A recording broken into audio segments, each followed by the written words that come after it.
Last time on The Great Burry Build-Off, Shovel brewed up pure magic with her pumpkin witchy cottage, complete with bubbling potions, cozy chaos, and a forbidden maze in the backyard. She declined to comment on the whole missing door situation, though, so maybe Mika will finally shed some light on that mystery. Or, make it even creepier. Either way, grab your lanterns because we're diving into R.I.P. Mika's haunted tale next. If Halloween had a mascot, it'd be R.I.P. Mika. From spooky streams to late-night game sessions, she lives and breathes all things eerie and competitive. Off-camera, she's basically a professional hockey player. Grit, focus, and a little bit of chaos. And she's bringing that same energy to the blocky battlefield. Expect hauntingly beautiful builds, maybe a few gravestones, and absolutely zero mercy. I am RipMika, and I am so excited to return to Minecraft and try to redeem myself.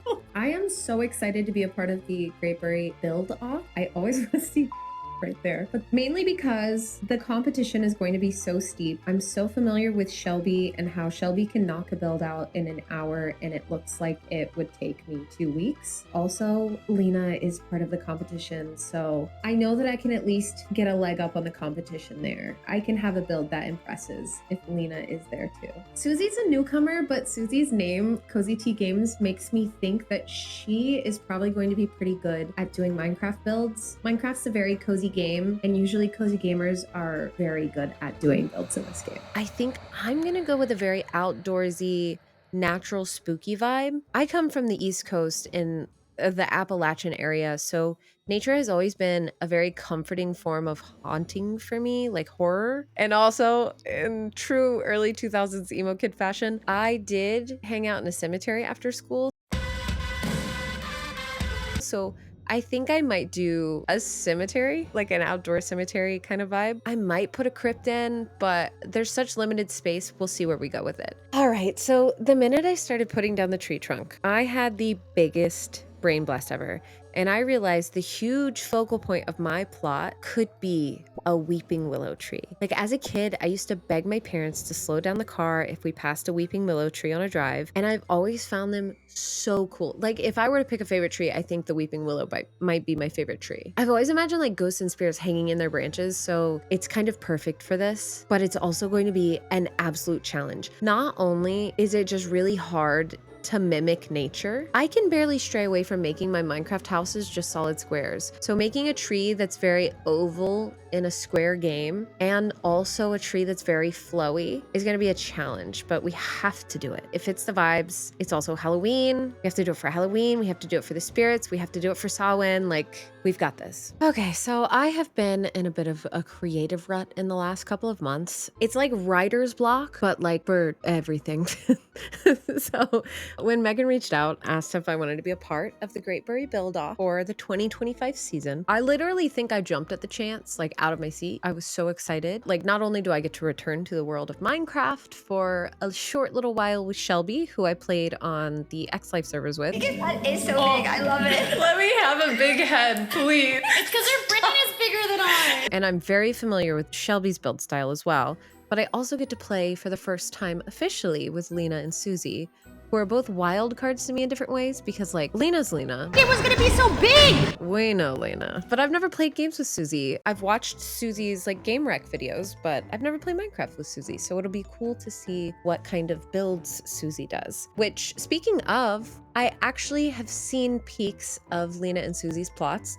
They've both already begun building. I'm very stoked to see what they've built so far, and maybe it will also give me inspiration for like a certain direction to go in where I can see what they're building, but I'll go a different direction to try to diversify, give variety to the plots, you know? So I've done a bit of poking around, and Lena went for a very realism type of scary build with her DMV, and Susie has started an absolutely incredible, cute fall festival over on her plot. Shelby hasn't started building yet, but I know Shelby, and she could get on with 20 minutes left before the deadline, and she could make the most intricate, beautiful, like well-decorated build that would take me probably over a week of just straight Minecraft building. So I think with the way that everyone else's builds are very structural, and I'm going to assume that Shelby's going to build like the cutest house, like a witch hut. I've seen Shelby's spooky little witch huts before. We actually had one on the X Life server together. So I'm assuming Shelby's also going to do a structural build. What if I do a cemetery of all of my favorite things, and it's this little guided tour that ends with my own gravestone? Like, ooh, and it's kind of a play on my own name because I'm RipMika. Rest in peace, Mika. I love horror. So it's like a little walkabout with a huge tree or something in the middle. You know what? We're going to hammer out the fine details as we go. Okay, hi. So I've had another brain blast. Originally, I was planning on doing this whole cemetery of RipMika, but I was so reserved about it. It just felt weird. I didn't want my build to be so self-referential, especially when we're doing a challenge for Halloween. I know that Halloween's my favorite season, but I don't want it to be so self-referential.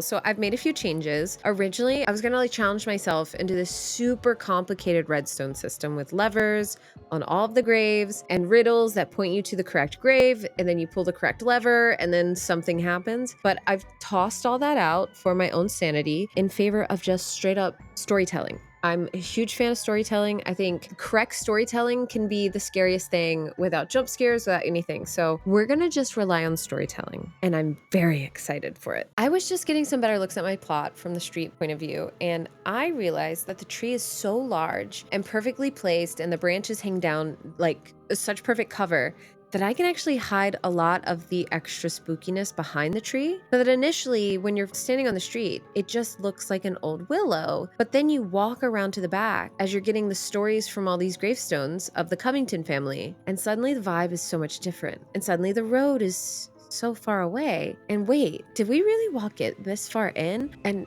oh gosh, is it sunset already? Insert like a branch snapping noise or eerie forest noises here. Ooh, scary. Lightning crash. Boom, bam. Oh my God, they have sound? The skeletons are that's the skeletons, right? The skeletons are whispering? That's so cool. What? Well, I have to put more down. That's extremely cool. That just elevated my build so much. What the heck? Speaking of scary, I guess I have to actually commit to making a functional redstone system now. And I know some people are going to watch this and go, this is so simple. She's just making a hidden sticky piston door. But pals, come in close. Listen, redstone and I get along like oil and water, okay? My tiny little rat brain can't wrap its grabby little hands around the concept of path go up square, square ready for energy, lever flip, door open. The most I do is put down a stone pressure plate. Come on. But I'm also, like a little rat, I'm determined to get the cheese at the end of this proverbial maze.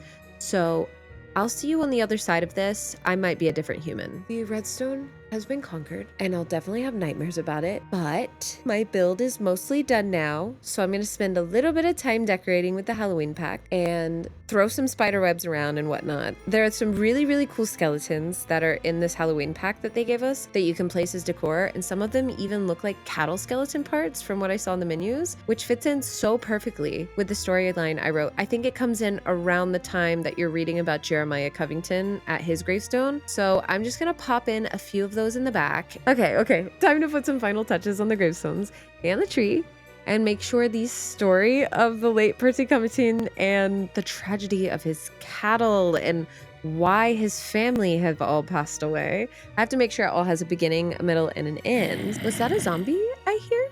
This cemetery seems a little spooky. Oh my gosh, this was such a task to do. I feel very proud of myself. I am so proud of the way that the Weeping Willow came out and just the general vibe.